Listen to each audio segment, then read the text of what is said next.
Você trabalha ou tem interesse em trabalhar com projetos? Se não, fecha o vídeo. Agora, se você tem interesse, eu vou deixar uma dica bem interessante aqui para você. Bom, eu trabalhei muitos anos com projetos, análise de falhas que podem ocorrer em projetos e em processo também de manufatura.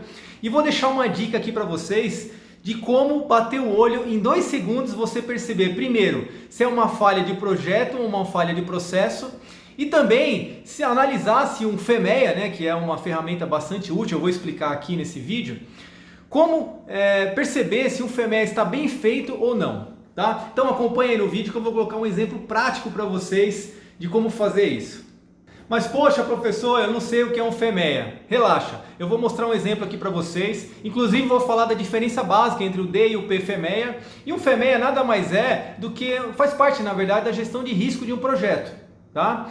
Ele é uma ferramenta, né, de análise das potenciais falhas e o modo de efeito dessas falhas que podem ocorrer tanto no projeto ou no processo produtivo daquele produto. Tá? Tem outros tipos de FEMEA também, FEMEA de sistema, de manutenção, específicos para software, enfim. Mas o que eu vou tratar aqui são os mais utilizados, que é o FEMEA de projeto e o FEMEA de processo. Tá? E aí tem um exemplo para vocês acompanharem. Vamos lá. Ah, e só lembrando, você que está me assistindo aí pelo LinkedIn, ele é limitado até 10 minutos. Então, se você quiser e tiver interesse em assistir o vídeo completo, eu vou deixar aqui no descritivo o link para o meu canal no YouTube, Professor Fábio Guedes, onde você pode assistir o vídeo aí na íntegra, tá bom? Bom, então vamos para o exemplo. De um lado, eu posso pensar nas falhas que podem ocorrer em relação ao projeto e de outro, as falhas que podem ocorrer em relação ao processo, né? O processo de produção, o processo de montagem, o processo de manufatura. Tá? Então eu posso ter falhas relacionadas a situações em que há uma má especificação, tá? Uma falha na especificação, e por outro lado, é que a especificação esteja correta, só que ela não está sendo atendida. Vamos colocar um exemplo aqui, tá? Um exemplo que você está no seu trabalho e você tenha 1 hora de refeição, 1 hora de intervalo para almoço. Vamos supor que a empresa não tenha refeitório interno e os funcionários tenham que sair da empresa, né, durante essa 1 hora e procurar um refeitório, um restaurante. O restaurante mais próximo fica a 15 minutos. Então 15 minutos para ir, 15 para voltar, mais 30 minutos para parar o carro, enfim, e fazer a refeição, né, pagar a conta. Quer dizer, praticamente impossível 1 hora ser o suficiente para o funcionário voltar a tempo. Então a gente fala nesse caso que é uma falha na especificação. 1 hora não é o suficiente. A empresa provavelmente vai precisar passar para 1h10, 1h20, 1h30, enfim. Não sei o que, né? Vai ter que aumentar essa tolerância. Tá bom? Então você vê nas empresas, por exemplo, na GM onde eu trabalhei, tinha área que tinha 1 hora só de almoço, tinha outras áreas que eram 1h20, porque não tinha um refeitório ali próximo, né? Os funcionários tinham que pegar a condução para ir para uma outra área onde tinha um refeitório. Enfim, então a empresa vai se adaptar. Então essa questão está relacionada à especificação, né? Fazer uma especificação correta que seja possível os funcionários atenderem em relação ao almoço. Tá? Então, se qualquer falha nesse sentido, 1 hora é insuficiente, a gente fala que é uma especificação incorreta, é uma falha de especificação. Agora vamos pegar um segundo cenário em que a empresa possui um refeitório e próximo da área de trabalho. Então, nesse caso, 1 hora de refeição seria mais do que suficiente, tá bom? Então, se o funcionário não consegue atender por algum problema particular, precisa ir no banco, enfim, resolver algum problema fora, é uma coisa pontual, né? Essa 1 hora seria o suficiente, só que o funcionário não consegue atender. Então, ele não está conseguindo atender uma especificação que está bem especificada. Tá? É uma falha de atendimento, uma falha em atender essa especificação de 1 hora. Tá bom? É lógico, aí vai corrigir, né? Arrumar isso aí, acertar com a liderança, enfim. Eu não estou discutindo aqui o problema em si, mas esses 2 cenários. Eu posso ter uma falha na especificação de 1 hora, que é insuficiente. Eu posso ter uma falha em que 1 hora é suficiente, mas os funcionários não estão atendendo por algum motivo. Tá? E quando a gente fala de FEMEA, de projeto e processo, a gente trabalha dessas 2 formas também. Tá? É o que a gente chama aí, né? Quando a gente fala do projeto, que é o Design, Failure Mode and Effect Analysis, que é a análise do efeito e modo de falha de um projeto, né? D de design. E o PFME, que é de processo. Tá bom? Então, o projeto sempre está relacionado a uma má especificação de algo, a especificação não está adequada. E o PFMEA, FMEA de processo, está relacionado a que a especificação está correta, só que por algum motivo o processo, os funcionários, enfim, o sistema não está conseguindo atender aquela especificação vinda lá do projeto. Tá ok? Então legal, vou colocar um exemplo aqui. O exemplo que eu vou colocar para vocês é de um motor, um compressor de ar. E qual que é o primeiro ponto aí, né? A função dele, tá? Então eu coloquei a primeira falha em relação à pressão insuficiente. Mas só lembrando, quando a gente faz análise de FMEA, a gente pega um certo produto e separa ele em funções. Por exemplo, uma caneta Bic. Uma caneta Bic, a gente vai pensar na função dela é escrever, né? Transferir a carga, a tinta lá para uma superfície, para um papel. Então a função dela é escrever. Só que ela pode ter outras funções. No caso, a caneta Bic, ela pode também ter aquela tampinha, né? A travinha que você consegue fixar no bolso, para não cair do bolso. Então seria uma outra função. Um produto, esse compressor de ar também, ele pode ter várias funções. Então eu coloquei um exemplo aqui da primeira função dele, armazenar o ar para a pressurização de um sistema. Qual a falha em potencial? Também eu posso ter várias falhas para cada função desse produto. Eu coloquei uma aqui como exemplo didático, pressão de saída abaixo da desejada, ou seja, a pressão está insuficiente. E qual o efeito disso? É como o cliente, ou o sistema, ou o processo vai perceber isso. Vai ser o mau funcionamento do sistema, eu coloquei uma nota 8, que é, né, a perda da função principal. Um ruído excessivo, que vai ser uma nota mais suave, né, nota 4, vibração, enfim, eu vou colocando ali vários efeitos e eu coloco no índice de severidade a nota mais alta, né, a nota mais impactante, a maior nota entre todos esses efeitos aí. Tá bom? Até aqui, praticamente, não tem diferença entre um FMEA de projeto e um FMEA de processo. Tá? E quando eu faço isso daqui, então, eu posso tratar tanto de projeto ou de processo. Depois eu vou falar a sequência para vocês. O que muda? Aonde começa a mudança mais significativa entre FMEA de projeto e FMEA de processo? Ou de FMEA para PFMEA? Começa nas causas. Tá?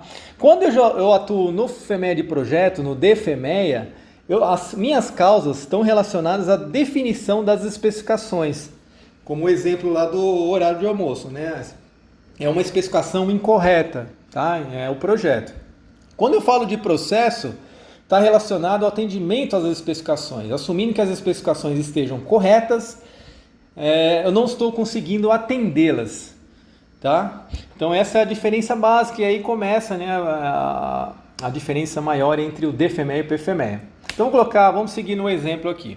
Então, se eu pensar no DFMEA, né, que seria a falha relacionada ao projeto, eu coloquei uma sequência aqui. A causa seria uma má especificação da potência do motor. Tá? Então, não é que o motor, a potência não está insuficiente, não. Foi especificado incorretamente a potência do motor. Tá?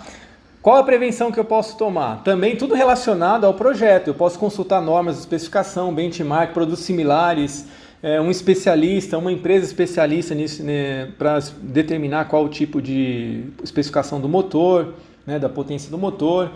E vou colocar a prevenção, depois eu vou colocar a nota de ocorrência. Eu não vou entrar muito nesse mérito de como preencher os índices, que isso aí é tabelado, isso aí é mais tranquilo. Tá? Vou colocar mais essas diferenças conceituais entre DFMEA e PFMEA. E a detecção do DFMEA também está relacionada ao projeto, é óbvio. Tá? Então eu vou colocar um tipo de detecção, ó, simulação do enchimento da câmara compressora. Isso aí é uma simulação no projeto. Tá? Não é uma simulação na linha de produção, eu vou pegar e fazer uma simulação. Too late, tá? É muito tarde. Isso aí é uma simulação na fase de projeto do compressor. Uma outra, simulação aerodinâmica e análise dos fluidos, tá? Teste de bancada em protótipo, ou seja, eu estou testando o compressor antes dele ser fabricado, antes dele ser projetado, terminado o projeto, tá bom? Então essa é uma forma de detectar no projeto. Qual que é o pior tipo de detecção de um produto? O mais tarde possível, é quando o cliente pega. Qual que é a melhor detecção que tem? Tá? É quando eu tenho um sistema interno que me impossibilita de eu montar, né, de projetar errado. Tá? É impossível. E aí começa, né? Eu posso fazer uma detecção por uma simulação virtual específica, quer dizer, uma simulação virtual você não tem nenhum protótipo, você está bem no início do projeto e qualquer falha pode ser pega e corrigida logo no início, tá? Fica bem mais fácil, tá bom? Então essa seria uma análise seguindo a análise de falhas de um projeto. Agora vamos pegar o outro cenário, né? Indo para o FMEA de processo.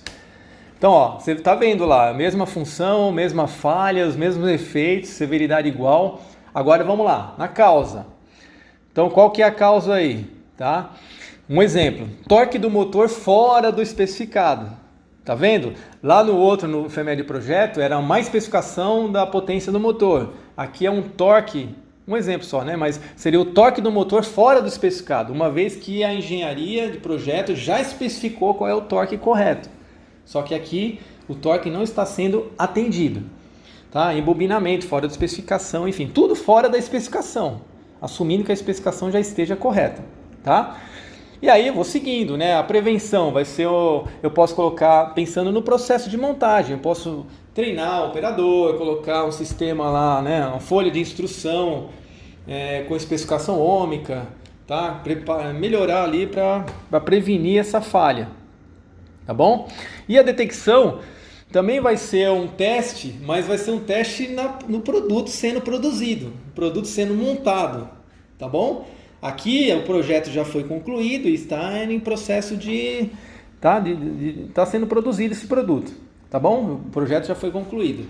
Tá, perceberam a diferença? Lá atrás, no projeto, a detecção está relacionada ao projeto, na fase de projeto. Aqui a detecção do PFME, de processo, está relacionada ao sistema produtivo. Teste final de linha, 100% das peças, verificação amostral do CARE, né, que seria uma verificação lá no final da linha, para garantir que todos os produtos estejam conforme a especificação. Tá bom? Então, essa é a diferença principal. E quando eu pego um FMEA, por exemplo, vou analisar, seja, né, eu estou nas disciplinas aí de projetos de engenharia, né, ou mesmo nas empresas, a primeira coisa que eu bato o olho é na causa.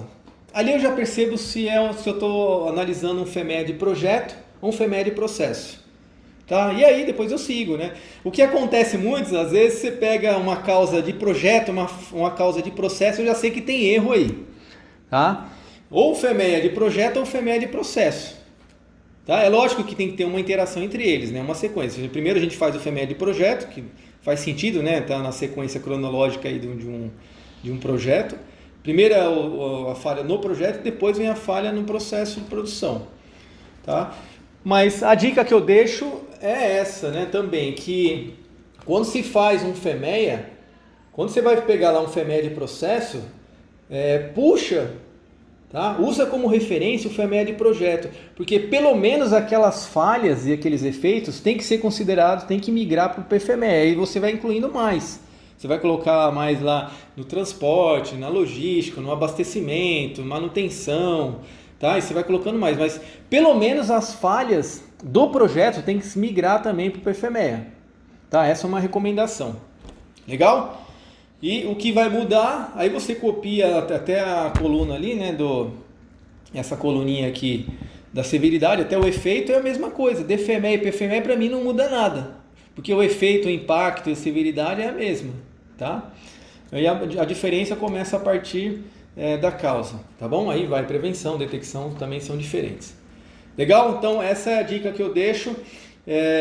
Muitas empresas ignoram isso, tá? Começam o PFMEA, fazem o PFMEA sem sequer analisar o DFMEA, que às vezes nem tem, né? É outra falha maior ainda, mas quando é bem feito, o PFMEA migra, tá?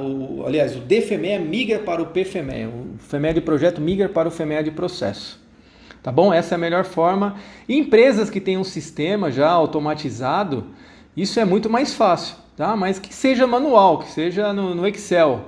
Mas é importante o gestor de projetos saber, quando for fazer o PFMEA, cadê o DFMEA? Deixa eu consultar a equipe de projetos, tá? Se não recebe, já deveria ter recebido, mas se não recebeu ainda, tem que ir atrás e usar como informação, usar como input, tá? Como informação de entrada para fazer o PFMEA. Tá ok? Então esse é o exemplo que eu quis mostrar para vocês, para ter uma visão mais completa aí, né, da diferença principal entre o DFMEA e o PFMEA.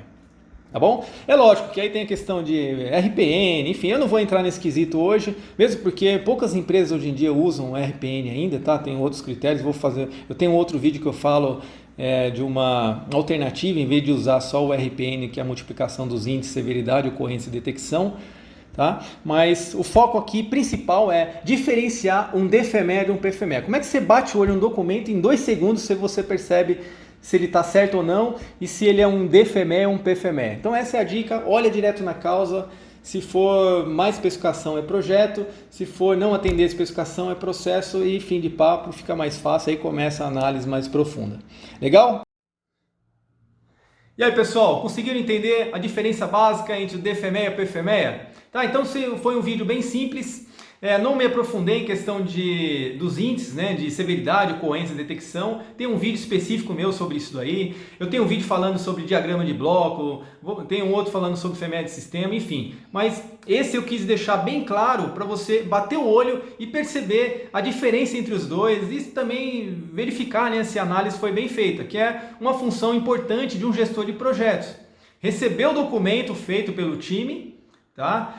E mais importante ainda, se aquela análise foi bem feita. Legal? Então essa é uma forma de você bater o olho no documento, saber se ele tem as premissas básicas ali, né, de uma boa análise e perceber também, ter uma confiança maior na equipe, né, no documento, para ver se realmente previne a falha, que é o objetivo principal do FME, né, prevenir as falhas e não só isso, e dali tomar as ações cabíveis para reduzir esse risco. Legal? Então espero ter ajudado vocês. Se gostou, dê um like. Se achar que faz sentido, fique à vontade de compartilhar o vídeo e até o próximo.